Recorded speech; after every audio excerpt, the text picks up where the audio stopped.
Everybody is talking about Starfield. Have been dying to give you guys my thoughts and first impressions, but there is no way in hell that you can review this game after just 20 hours. So I knew that I had to put my hours in. I knew that I had to learn this game in order to become a credible source. This let it burn. Let it burn. Let it burn. Let it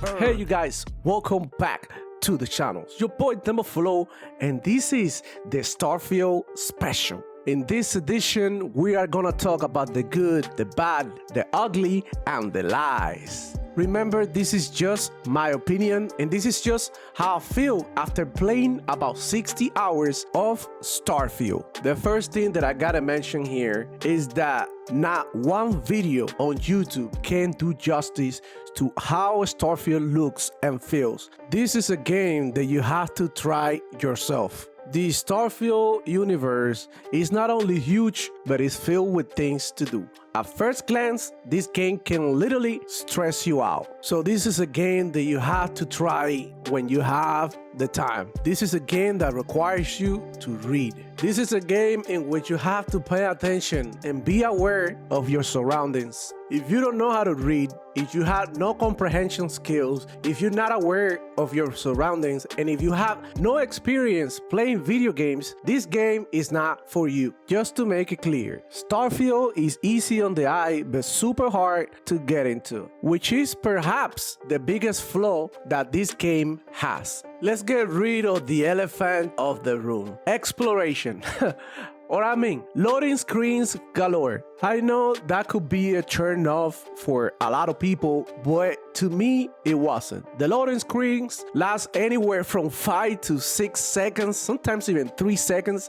Is not that bad. You can go and land in pretty much any planet, and not every planet has fun things to do, but every planet has stuff to do. If you want to, you can survey a planet, gather the data, and then sell it for a profit. In my whole playthrough of about 60 hours, I never encountered any repetitive stuff. And if I did, I didn't notice. And I think Bethesda did a good job at this. One of my favorite things was to just land in a planet and see how the world around me was alive. You encounter wildlife, flora, and also minerals. Occasionally, you see ships taking off and also landing. You can go to these ships and see for yourself what's going on. So far, I encountered this captain lady that she gave me some quests. In another occasion, I found this pirate ship.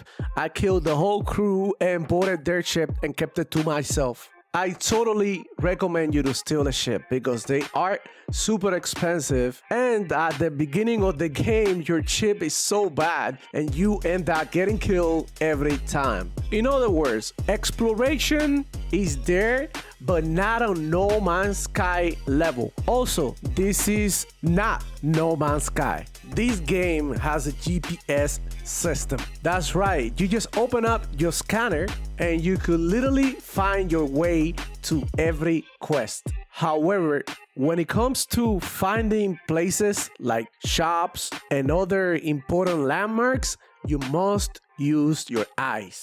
I said it at the beginning of the video. You must know how to read your signs. If you have the chance, you can get a piece of paper and write these places down because it's a lot. So I feel like this is a place in which Bethesda could improve the game. At the same time, every place that you go, every shop is so memorable, so unique, and so well handcrafted that I didn't have any hard time finding where I needed to go. In these type of games, you're gonna go on your ship and you're gonna travel to the first planet, second planet, and after a while, you'll be fast traveling anyways. Because that's what everybody does when they play open world games. You fast travel. Having the option will be nice, but at the same time, I already had 60 hours in this game. And imagine if I had to manually fly to all these planets.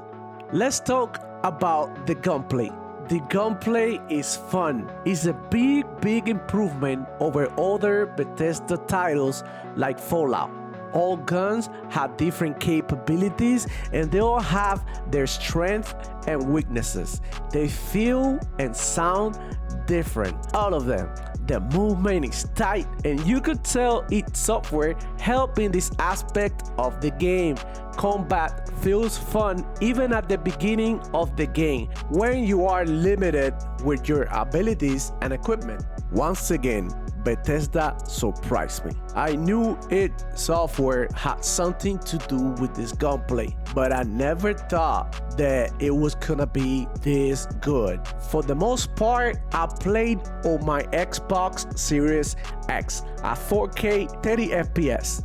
I was a bit skeptical. I'm not really a fan of 30 FPS, but I was like, I need to see it for myself. Long story short, most of my playthrough was on the Xbox. I would only get on my PC to record footage. So good job Bethesda at optimizing the controllers and making 30 FPS feel clean. My brother-in-law plays on PC. He was here the day of Starfield release on early access. We tried out. He tried out on my TV at 30 FPS and he could not believe it. He thought that the game was running at 60 FPS. This is how tight and well done this game is. The guns sound amazing and they have different sounds depending on where you are when you are shooting your guns. All guns feel different. If you are playing this game and you're taking a long time to kill enemies, this means that you have to either upgrade your weapon or simply level up your skills. Which take me to the next subject, RPG mechanics.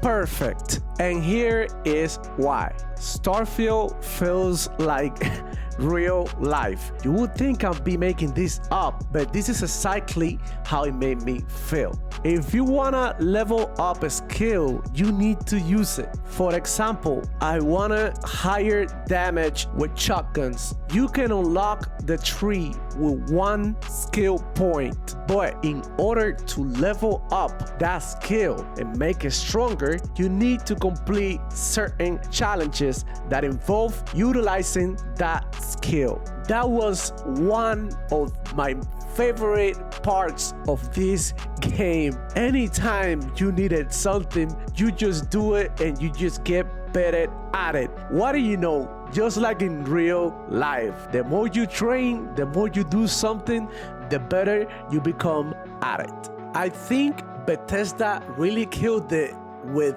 character creation. It's so freaking good.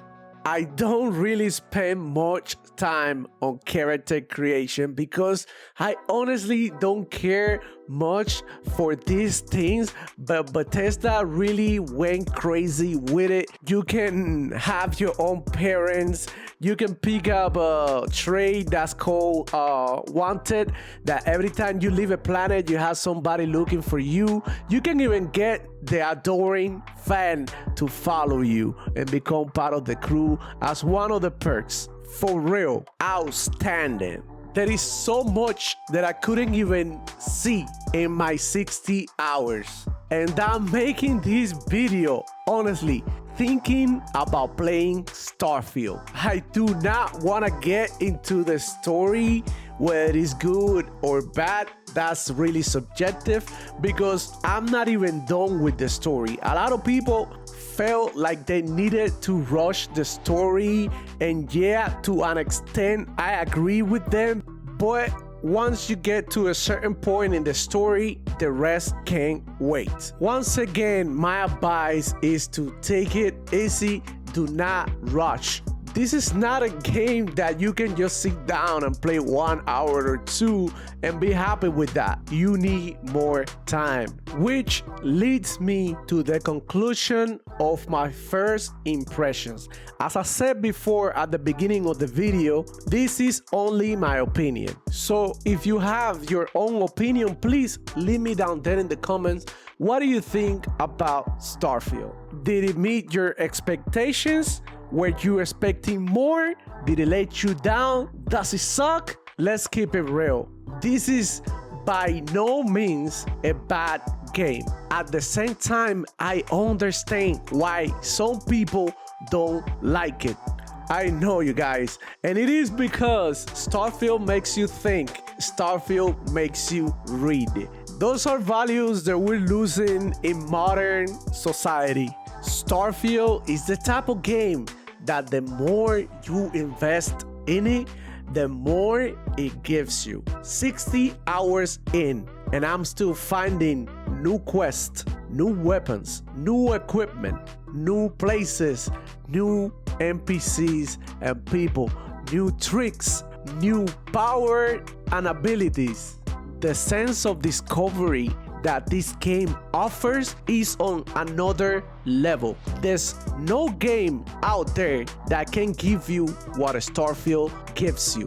An endless world that is gonna keep on growing and growing and growing. Can Bethesda fix a couple of things wrong with the game? Of course. There is always room for improvement. Like I said before, this is not a perfect game, but definitely Bethesda outdid themselves. So congratulations to Bethesda and Todd Howard for delivering us a masterpiece. Yeah, it is a masterpiece because this is a game that is gonna be played for decades, just like Skyrim, and I cannot wait to see the future of Starfield. You guys, I hope you enjoyed this video. This took a while to make. Hit the like button and subscribe for more fire Xbox content. Thank you for watching. It's your boy Devil Flow checking out.